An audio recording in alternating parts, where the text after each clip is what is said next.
Hi నమస్తే welcome to red TV నేను మీ ప్రత్యూష. ఇప్పుడు మనతోనే సీనియర్ జర్నలిస్ట్ అయిన దాము బాలాజీ గారు మనతో ఉన్నారు. సార్తో మాట్లాడి మరిన్ని విషయాలు తెలుసుకుందాం. నమస్తే సార్. సార్, యాంకర్ స్వేచ్ఛ కేసులో నిందితులు ఎవరైతే ఉన్నారో ఈ పూర్ణచంద్ అనే వ్యక్తి, ఇతని పైన స్వేచ్ఛ వాళ్ళ కూతురైతే కేసు పెట్టడం జరిగింది. ఈ పోక్సో కేసు అని పెట్టడం జరిగింది. అసలు ఈ పోక్సో కేసు అంటే ఏంటి? అసలు అతని మీద ఒకవేళ ఈ కేసు పెడితే అతను అరెస్ట్ చేస్తారా? అసలు శిక్ష పడుతుందంటారా? పూర్ణచంద్ర మీద ఎవరు ఊహించని యాంగిల్ ఒకటి బయటకు వచ్చింది. అది మామూలుగా అయితే అందరికి కూడా ఏమనుకున్నారంటే స్వేచ్ఛ ఆత్మహత్యకు పూర్ణచంద్ర కారణం అనేది ఇప్పటి వరకు ఉంది. సో దాన్ని ఏమంటారంటే అబెట్టింగ్ సూసైడ్ అంటారు. అంటే ఆత్మహత్యకి ప్రేరేపణ, ఎవరైనా ఆత్మహత్య చేసుకోవడానికి ఫలానా వాళ్ళు కారణము, ఫలానా వ్యక్తి రాస్తా కూడా ఉంటారు చాలామంది, నా ఆత్మహత్యకు వాళ్ళే కారణం అని. సో అట్లాంటప్పుడు ఏంటంటే అబెట్టింగ్ సూసైడ్ కింద ఒక సెక్షన్ ఉంటుంది. అది 108 బిఎన్ఎస్ భారతీయ న్యాయ సంహిత 108 సెక్షన్.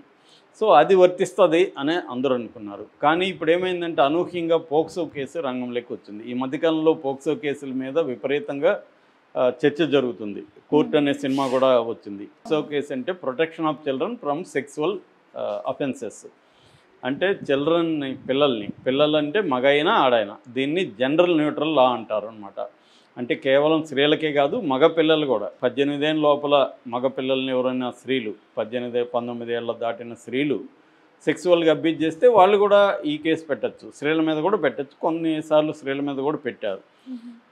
సో ఇది జనరల్ న్యూట్రల్, అంటే పిల్లల్ని సెక్సువల్ అబ్యూజెస్ నుంచి రక్షించడం కోసం ఈ ప్రత్యేక చట్టాన్ని తీసుకొచ్చారు. ఎప్పుడైనా ప్రత్యేక చట్టాలంటే అర్థం ఏంటంటే, ఒకటి ప్రత్యేక కోర్టులు ఉంటాయి, వాటిని త్వరగా విచారిస్తారు.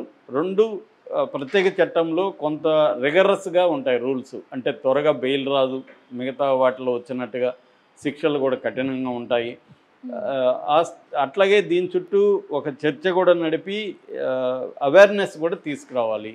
అంటే పిల్లలు ఒక్కొక్కసారి ఏమవుతుందంటే కాన్సెన్సస్ సెక్స్ అంటారు. కాన్సెన్సస్ అంటే ఒప్పందం, వాళ్ళ ఒప్పుకొని, ఒక 18 ఏళ్ళ పాప ఉంది, ఆ పాప ఇష్టపూర్వకంగా ఒక 19 ఏళ్ళ అబ్బాయితో కలిస్తే కూడా అబ్బాయి మీద పోక్సో పెడతారు. సో ఇప్పుడు ఏమవుతుందంటే ఈ పోక్సో కేసు దుర్వినియోగం కూడా అవుతుందనేది చాలామంది చెప్తున్నారు. దీని మీద దుర్వినియోగం ఎలా అవుతుందో కోర్ట్ అనే సినిమా మనకు చూపించింది. అంటే ఇద్దరికీ ఈక్వల్ ఏజే. నిజానికి ఆ అమ్మాయే అబ్బాయిని సెడ్యూస్ చేసింది, కానీ వాళ్ళ ఇంట్లో వాళ్ళు ఈ అబ్బాయి మీద పోక్సో పెట్టేశారు. ఇతను నేరస్తుడు అవుతున్నారు. ఇద్దరు ఒకే రకమైన తప్పు చేశారు. ఈ అబ్బాయికి 19 ఏళ్ళు కాబట్టి ఈ అబ్బాయి నేరం చేశాడని పెట్టేస్తున్నారు. ఇంకొన్ని కేసుల్లో ఇద్దరికి 18 ఏళ్ళు ఉన్నప్పటికీ, అమ్మాయే అబ్బాయిని సెడ్యూస్ చేసినప్పటికీ అబ్బాయినే దోషిగా చెప్తున్నారు. సాక్షాత్తు అనేక హైకోర్టు న్యాయమూర్తులే ఈ చట్టం దుర్వినియోగం అవుతుంది, అమ్మాయిల సెక్సువల్ ఏజ్ని 18 నుంచి 16కి తగ్గించండి, ఎందుకంటే ఇవాళ ఉన్న టెక్నాలజీ కానీ ఫోన్లు కానీ వీటి వల్ల అమ్మాయిలు చాలా అడ్వాన్స్గా ఉంటున్నారు. సో చాలాసార్లు అమ్మాయిలే అబ్బాయిల్ని సెడ్యూస్ చేస్తున్నారు. దానికి వాళ్ళకి చట్టం ఇవేమీ తెలియదు. ఆ ఏజ్లో వాళ్ళకి ఎవరు పోక్సో గురించి చెప్పరు. కాబట్టి వాళ్ళు కూడా అమ్మాయే సెడ్యూస్ చేస్తుంది కదా, మనకేంటి సమస్య అన్నట్టుగా ఈ అబ్బాయి ముందుకెళ్తున్నాడు. ఇవన్నీ అయినాక వాళ్ళ ఇంట్లో వాళ్ళకి తెలిసి వాళ్ళ ఇంట్లో వాళ్ళు ఈ అబ్బాయి మీద పోక్సో కేసు పెట్టేస్తున్నారు. ఈ అబ్బాయి జీవితం నాశనం అయిపోతుందని అనేక మంది హైకోర్టు జడ్జిలు కూడా చెప్తున్నారు. కానీ సుప్రీంకోర్టు ఈ విషయంలో లిబరల్గా లేదు. సుప్రీంకోర్టు స్ట్రిక్ట్గా ఉంది. అందువల్ల హైకోర్టులు చెప్తున్నా కూడా పట్టించుకోవట్లేదు. మరోవైపు గవర్నమెంట్ కూడా ఏజ్ని తగ్గించట్లేదు. చాలా దేశాల్లో 15 ఇయర్స్ 16 ఇయర్సే సెక్సువల్ ఏజ్ ఉంది. మన దేశంలో 18 ఇయర్స్. అది ఎప్పుడూ పాతకాలం నుంచి వస్తుంది. ఇవాళ మారిపోయింది, టెక్నాలజీ మారిపోయింది, విలువలు మారిపోతున్నాయి, ఎక్స్పోజర్ విపరీతంగా వచ్చింది, ప్రతి సెల్ ఫోన్లో పోర్న్ వచ్చేస్తుంది. సో ఇవన్నీ చూడడం వల్ల ఒక క్యూరియాసిటీ ఉంటుంది ఆపోజిట్ సెక్స్ మీద. కాబట్టి దీన్ని ఏదో వాళ్ళు తెలుసో తెలియకో ఇద్దరు కలిసి ఒక తప్పు చేస్తే మగవాడే బలవుతున్నాడన్న ఇది వచ్చింది. సో ఇప్పుడు ఈ కేసులో ఈ అబ్బాయి మీద పోక్సో ఎందుకు పెట్టారు అంటే, ఈ అబ్బాయి ఒక లెటర్ రాశాడు. ఆ లెటరు 5 పేజీల లెటర్ బయటికి రాశాడు. అంటే ఈ అబ్బాయి ఎందుకు రాశాడు, వాళ్ళ అమ్మా నాన్న, స్వేచ్ఛ వాళ్ళ అమ్మా నాన్న కానీ లేకపోతే చుట్టూ ఉన్న సమాజం కానీ ఈ అబ్బాయి వల్లే స్వేచ్ఛ చనిపోయింది అంటే, స్వేచ్ఛ విక్టిము, ఈ అబ్బాయి పెర్పెట్రేటరు. ఈ అబ్బాయి ఒక దుర్మార్గుడు, ఆమెను స్వేచ్ఛను మోసం చేశాడు, ఆమెను ప్రెజర్ తీసుకొచ్చాడు, పెళ్లి చేసుకుంటాను నమ్మించి ఆమెను శారీరకంగా వాడుకున్నాడని ఒక నెరేటివ్ బయటకు వచ్చింది. దీన్ని కౌంటర్ చేయడానికి నేను అట్లేమీ లేదు, స్వేచ్ఛకి ఓపెనే, నాకు పెళ్ళైందని స్వేచ్ఛకి తెలుసు, నేనేం మోసం చేయలేదు, 2009 నుంచి మేము ఫ్రెండ్స్ని, 2020లో మేము దగ్గరయ్యాము, కాబట్టి అంతకుముందే ఆ అమ్మాయికి 2 పెళ్ళిళ్ళైనాయి, 2 విడాకులైనాయి, రెండవ భర్తతో పాప ఉంది. నేను 2022 నుంచి పాప బాధ్యత తీసుకున్నాను. ఎందుకంటే 2022లో ఆ పాపని వాళ్ళ తాతయ్య అవ్వ దగ్గర నుంచి తీసుకొచ్చింది స్వేచ్ఛ మా ఇంటికి. సో అప్పటి నుంచి నేను బాధ్యత కన్నె తండ్రి స్థానంలో అమ్మాయికి అన్నీ చేస్తున్నాను. ఈ మధ్య అమ్మాయి మెచ్యూరిటీ కూడా ఒక 5 లక్షలు పెట్టి నేను ఫంక్షన్ గ్రాండ్గా చేశాను. సో అలాగే నేను వాళ్ళిద్దరిని నేను చూసుకుంటున్నాను తప్ప నేనేమి నా బాధ్యతల నుంచి ఎదురు కాలేదు. నా వల్ల అమ్మాయి సఫర్ కాలేదు అన్న.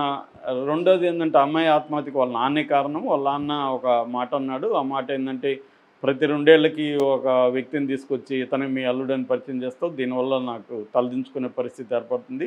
నాకు డబ్బు లేకపోవచ్చు కానీ నేను పీడిఎస్సిలో నాయకుడిగా పనిచేశాను, నాకు గౌరవం ఉంది అని ఆయన హార్ష్గా మాట్లాడడంతో ఈ అమ్మాయి హర్ట్ అయింది.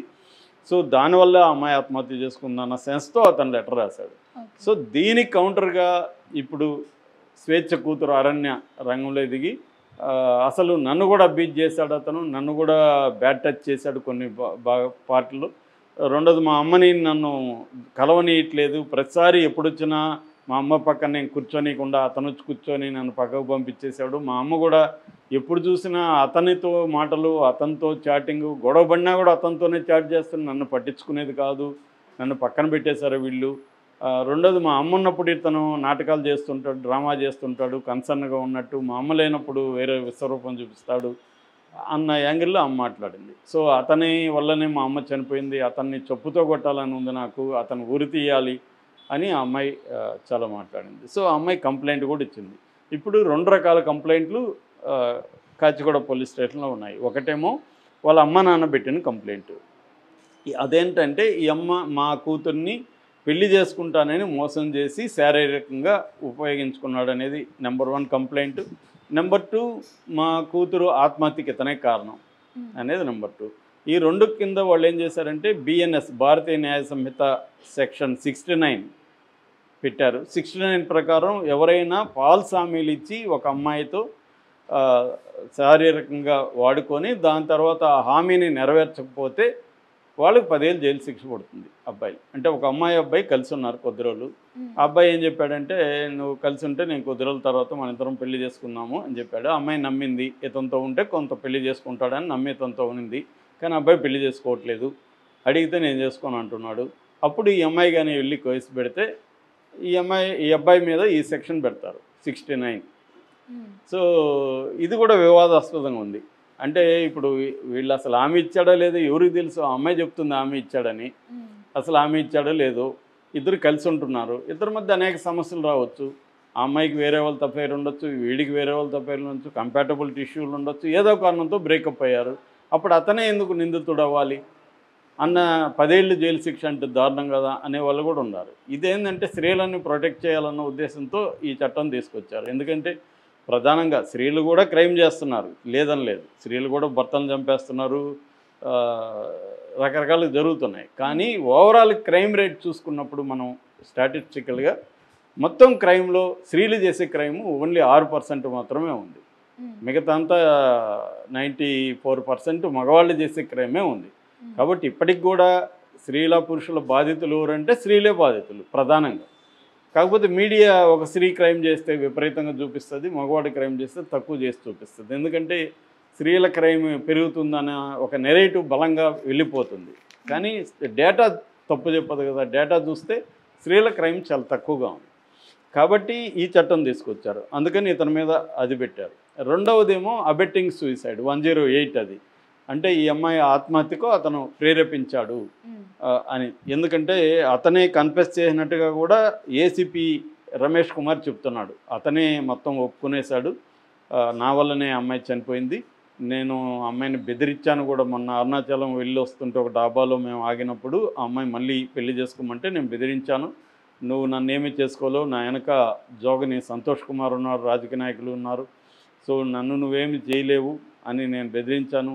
దాంతో అమ్మాయి అప్సెట్ అయ్యి ఆత్మహత్య చేసుకుందని అతనే చెప్పాడని కూడా పోలీసు, అది నిజమా కాదు మనకు తెలియదు. ఎందుకంటే కన్ఫర్మ్ రిపోర్ట్లు అనేవి నమ్మలేము మనం, పోలీసుల వెర్షన్ని నమ్మలేము, ఎందుకంటే అది కోర్టులో తేలాలి. సో అంతవరకు అది ఆరోపణ మాత్రమే, కన్ఫర్మ్ రిపోర్ట్లంతా లీగల్ డాక్యుమెంట్ ఏం కాదు అది.